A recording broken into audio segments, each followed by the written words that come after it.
What's going on, folks? You got Brandon with Dustoff Fishing here, and today we're going to be going over our top 6 baits for late spring, early summer bass fishing in the great state of Missouri. Let's get into it.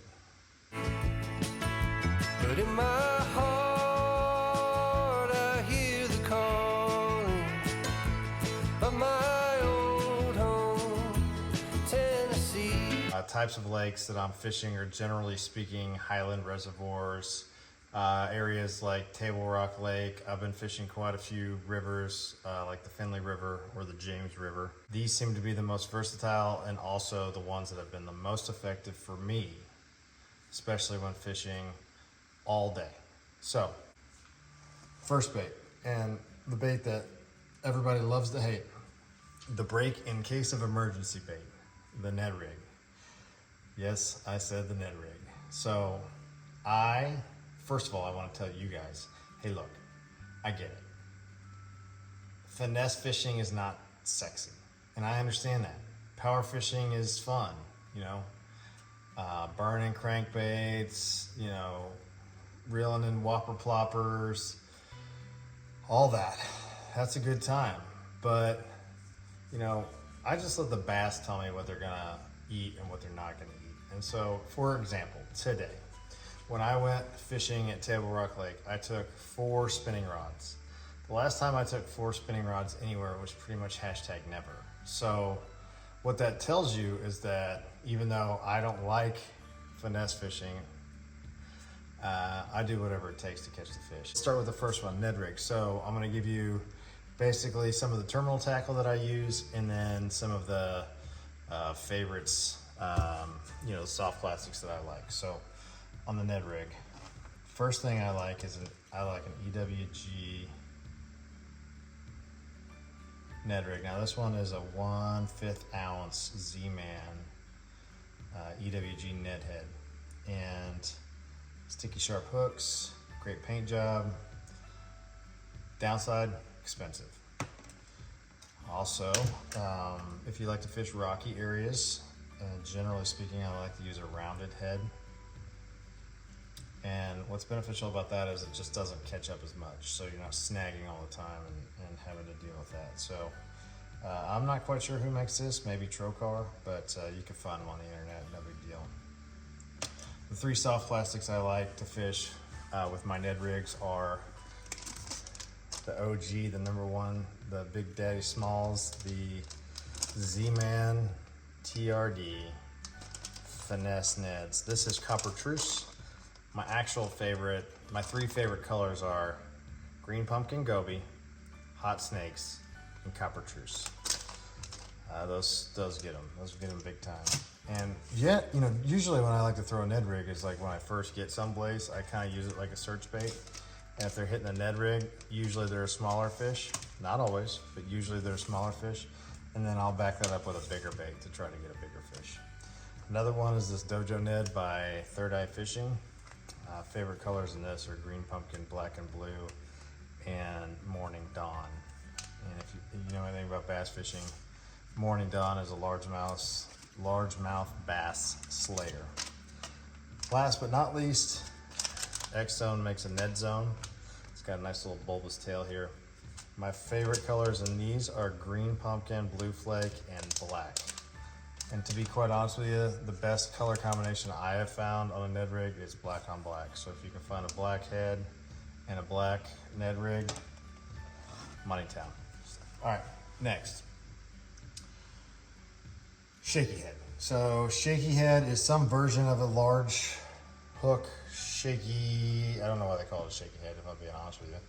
But it's just basically a head that's kind of flat on the top, and it kind of sits on the bottom like that. Generally speaking, the worms that you're going to apply, this one kind of sits a little crooked, but the worms you're going to apply to this range, sizes, shapes, colors, all that. So it's really kind of up to your preference, but you can go with a weedless version to where the bait screws in and then you just put the hook in weedless, or you have an exposed hook version. Personally, I like the exposed hook version because exposed hooks always get more hookups and always hook up better, but sometimes you don't have that choice. So anyway, this one's a 1/4 ounce. Honestly, I mean, unless you're fishing more than 20 feet deep, I wouldn't go any bigger than a 1/4 ounce. But that's just me. It's my opinion. That's what's great about fishing. Everybody's got opinions. All right, so my 3 favorite Shaky Head baits. Again, Third Eye Fishing makes a dojo worm. It's a 6.5 inch worm. It's got good salt, good action. It's got a little bulbous tail here, just like on the Ned Zone and on the dojo Neds. And what's cool about Third Eye is they've got these like little guides on like how to rig them. And obviously you can see Shaky Heads on there, so that's a good one. Robo worms, this is Aaron's Magic. Another great color in robo worms are Morning Dawn. Again, Morning Dawn. I guess you're sensing a theme here. And then this is the worm that everybody strives to be. This is a Zoom trick worm. And this particular color is Watermelon Seed. And boy, did it tear them up today. Goodness gracious. We smacked them on him. So, those are my 3 Shaky Head baits.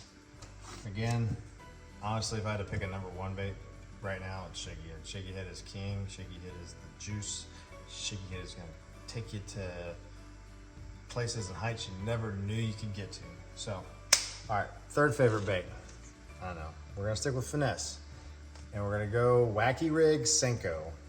And my favorite way to throw this is on a weighted Wacky hook. This is a 1/16 ounce weedless Wacky hook made by Berkeley. And that's about all you need. You don't want to put too much weight on it because you want to give that Senko time to kind of float down. But if you're like me, you don't have patience and you can't wait 10 years for a weightless Senko to fall. Now, how much salt is in the Senko definitely depends on how fast it falls and how slow it falls. I like salty Senkos. Obviously, you're gonna know that by the way I'm just talking about them and the fact that I'm gonna show you these 2 of my favorites, which are, again, another theme, Third Eye Fishing. I went through 3 packs of these in my last kayak tournament and just wore them out. And then if you want the best of the best of the best, Yamamoto. The original, the OG, best in the business. Hard to beat. So, that's 3, 4. This is a Finesse Jig, and this particular weight is 7/16. I have 7/16 and 5/16. This is a Motion Fishing Finesse Jig. Favorite 2 colors, black and blue. Some version of green pumpkin. My favorite trailers for those are Muscleback Finesse Craws from X Zone and a Penny Craw from Motion Fishing. You don't want too big of a profile on these Finesse jigs. You want it to look like it matches the jig. So if the jig is short, you don't want a real long trailer. You know, you want it to look proportionate. So I'll show you, I'll just rig this up so you can kind of see what I mean. But we don't want, you know, if you want a big jig with big floppy crawdad trailers, then just, you know, put a big flipping jig on or football jig or whatever. But you can kind of see how that is proportionate there. Looks like it fits, matches, good action. Beautiful. A buddy of mine just caught a 4-pound largie on one of these yesterday. So it's really hard to beat a jig when you're trying to go for a big fish. Hard to say, you know. Speaking of big fish, this bait will get you some big fish. This is number 5. Number 5. This is a spook. This one is an Evergreen SB 125. It's a Japanese spook. It ain't cheap, and it's a little bigger than probably most. Most probably fish a 115 or a 110. By the way, if you don't know what those numbers mean, they're just like centimeters. So, good noise, beautiful color. Something about this orange here, I just love it. This is not cheap, like I said, it's like $20. So, good alternative to this, a little less expensive. a little smaller is this Sammy by Lucky Craft. You can kind of see this fish. This has gotten a lot of fish. It's got a lot of teeth marks and saved my tournament last weekend. Caught me a good 15-inch bass. 3 hooks, super sharp, sticky sharp. I like to throw a spook when there's overhead, cover, clouds, all that sort of stuff, and then not a whole lot of chop on the water, okay? If you want chop, if you got chop, a good alternative to that is a buzzbait. And then just depending on how choppy it is how loud you want the buzzbait. They make a hard knocker type of buzzbait that you can use that'll be a little bit better for that sort of application, but this is a good kind of alternative to the spook if you got a little more chop in the water. And my final bait, and honestly my favorite, just because it's not a finesse and it doesn't require a lot of work and it's just cast and retrieve mostly, is the square bill. If you fish a lot of cover, if you fish a lot of rivers, if you fish a lot of shallow water, this is what you want. They deflect off cover and create reaction bites. If you're having a hard time getting a bite, like the fish aren't hungry, usually the only way to get them to bite, in my opinion, again, this is all about opinions, is reaction. They can't help it. They just gotta eat it.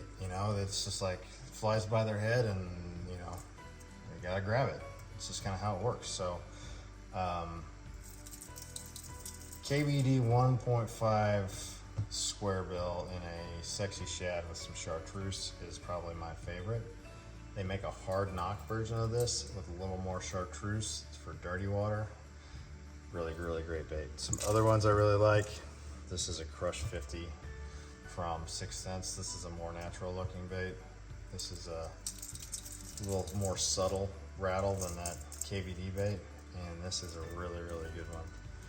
If you're looking for a highly pressured area, fish are used to seeing it all, and you want to give them something they're not used to seeing, go with this. Now again, not cheap, but this is a mega bass square bill called a Knuckle LD, and they make this in this size or just a smaller size called a Knuckle LD Junior. It's a great, great, great bait. Actually caught my personal best smallmouth on that square bill. So again, I know that finesse fishing is not sexy. I know that it's not interesting. People like to cover water, and I get it. But I literally parked in a spot today for an hour and a half, and every other cast I was pulling in a fish on a shaky head. And I pulled a 19-inch largemouth out of a bush, Texas rigging this trick worm on a 1/4 ounce weight with a little glass bead and a 3/0 EWG hook. And I didn't even really know I had a fish. I was like, there's no way this is stuck because I transposed this hook or texposed this hook into the worm. But lo and behold, it was a giant fish. So anyway, hey, I really appreciate you guys watching. If you would, do me a favor, like the video, hit the subscribe button, leave me a comment, let me know if I'm missing anything off of this list. And as always, I appreciate you watching, and you guys stay fishy.